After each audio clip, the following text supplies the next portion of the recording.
वैसे का वैसा ही है पूजा, और लगातार जो चीज़ें हैं वो वहीं बनी दिखाई दे रही है। सिक्योरिटी, पुलिस, सब कुछ अपनी जगह पर, और मीडिया की भीड़, जमावड़ा लगा हुआ है। ये इमरजेंसी गेट ये भी अभी ऐसा ही है।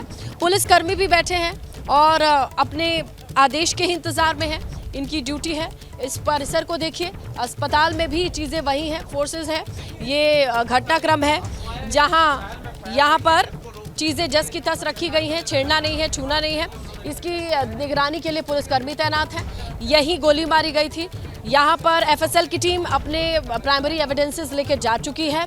इसके बाद बाहर आप देखें तो मीडिया का जमावड़ा लगा हुआ है, पुलिस फोर्स भी मौजूद है, और यहाँ पर लगातार गाड़ियाँ आ रही हैं, जा रही हैं। कुछ लोगों की ड्यूटी नहीं बदल रही है, उधर की तरफ गाड़ियाँ वही हैं, कोई भी चेंज नहीं हो रहा है।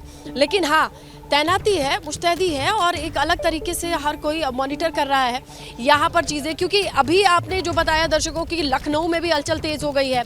अब वहाँ से चीज़ें जिस तरीके से आदेश दी जाएंगी उसका इंतज़ार हो रहा है, और बाकी पर्दे के पीछे जो जितनी जांच की जा सकती है, जैसे सर्विलांस और कौन थे, कहाँ थे, जो पकड़े गए हैं, जो डिटेन किए गए हैं, उनसे पूछताछ, ये सारी चीज़ें साइड बाय साइड चल रही हैं। लेकिन फिलहाल इस जगह पर भी वही वाइब है, वही टेंशन है, जहाँ पुलिस अभी यहीं पर तैनात ही रहने वाली है अगले आदेश तक। क्योंकि यहाँ सीन रिक्रिएट करना होगा, क्या चीज़ें होंगी, किस तरीके से जिन्हें डिटेन किया गया है और पकड़ा गया है वो बताते क्या हैं। तो इसके मद्देनजर ये जगह संवेदनशील बनी रहने वाली है। अभी ऐसी जरूरत पड़ेगी इस क्राइम सीन को रिक्रिएट करने की या फिर नहीं, क्योंकि पूछताछ एसटीएफ की तरफ से शुरू हो चुकी है। और स्नेहा देखिए, ये एक बड़ा अपडेट है कि जो तीनों हमलावर थे ना, ये प्रयागराज के नहीं थे, और ये 3 दिनों से रेकी कर रहे थे। ये सिर्फ मौके की तलाश में थे कि कभी ने मौका मिले और ये चलाएं गोलियां। आज वो मौका इनके हाथ लग गया और इन्होंने अपना काम यहाँ पर कर दिया। बिल्कुल। और पूजा देखिए, अभी भी यहाँ पर चीज़ें वैसी की वैसी ही हैं, लेकिन हलचल कम नहीं हो रही है। ये बात तो सही है, टेंशन बनी की बनी हुई है। अब देखना ये होगा कि अगले आदेश तक चीज़ें क्या होती हैं। हालांकि पूरे प्रयागराज पर भी हमारी निगाहें बनी हैं। हमारे सहयोगी मोहम्मद मोइन लगातार जानकारी ले रहे हैं कि कहाँ कैसी शांति व्यवस्था है। लेकिन ये हॉटस्पॉट है, ये वो जगह है जहाँ पर गोली लगी, और जिस तरीके से गोली मारी गई इतने नज़दीक से, इस जगह को बहुत दिनों तक रिकॉर्ड में रखा जाएगा, लोगों के जहन में रहेगा, इस एरिया में रहने वाले लोगों के जहन में रहेगा।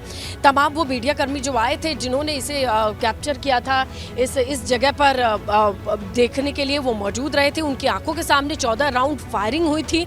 और सामने कोई और नहीं, अतीक जैसा एक माफिया और उसका भाई अशरफ था। तो लोगों के जहन से ये चीजें जल्दी नहीं निकलने वाली हैं, रिकॉर्ड में रहेगा। फिलहाल अभी इस जगह की सेंसिटिविटी बरकरार है, इस जगह पर अलर्ट वैसे ही है, और इस जगह को वैसे ही वॉच किया जा रहा है। क्योंकि आने वाले वक्त में किस तरीके से, अब जब डिटेन किए गए लोगों से पूछताछ की जा रही है, उनका बयान मिलान करने की जरूरत पड़ी तो इसी जगह पर लाना होगा। तो ये तमाम चीजें अब जैसे जैसे टाइमलाइन पर रखी जाएंगी, उसे रिक्रिएट करने के चंद मिनटों में कैसे पूरे प्रयागराज का माहौल बदल गया। आप तो सुबह से प्रयागराज में हैं, आप सुबह जो देख रही होंगी तस्वीरें प्रयागराज की, कितनी अलग होंगी कि लोग आराम से अपने काम पे जा रहे हैं, सब कुछ बेनिश्चिंत होकर वो यहाँ पर किए जा रहे हैं। लेकिन चंद मिनटों में कैसे माहौल बदला, गहमा गहमी, एकदम से टेंशन पूरे प्रयागराज में। यहाँ पर हर एक चीज को मॉनिटर किया जा रहा है, क्लोजली देखा जा रहा है, कोई छेड़छाड़ ना हो, क्योंकि बहुत सी चीजें जुड़ी हुई हैं।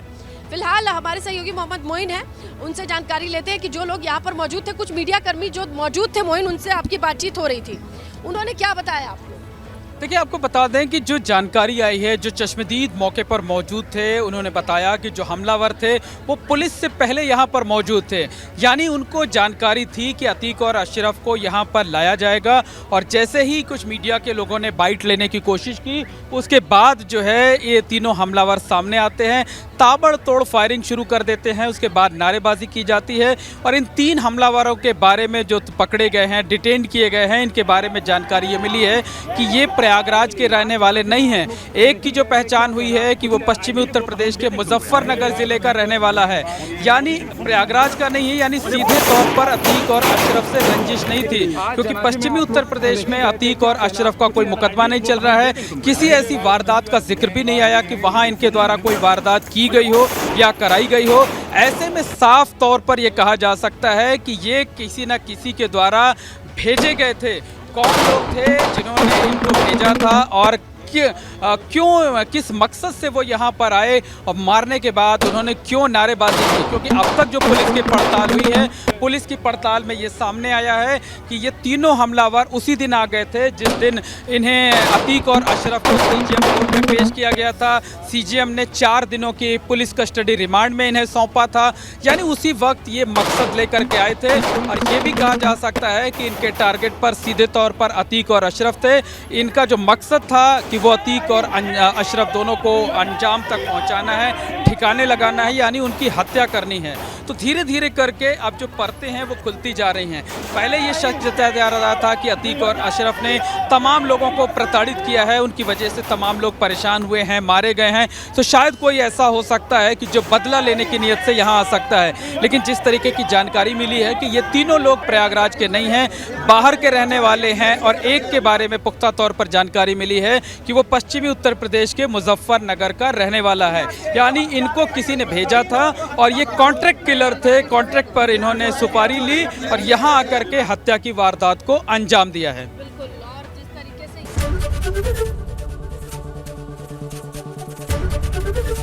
एबीपी गंगा, खबर आपकी, जुबान आपकी।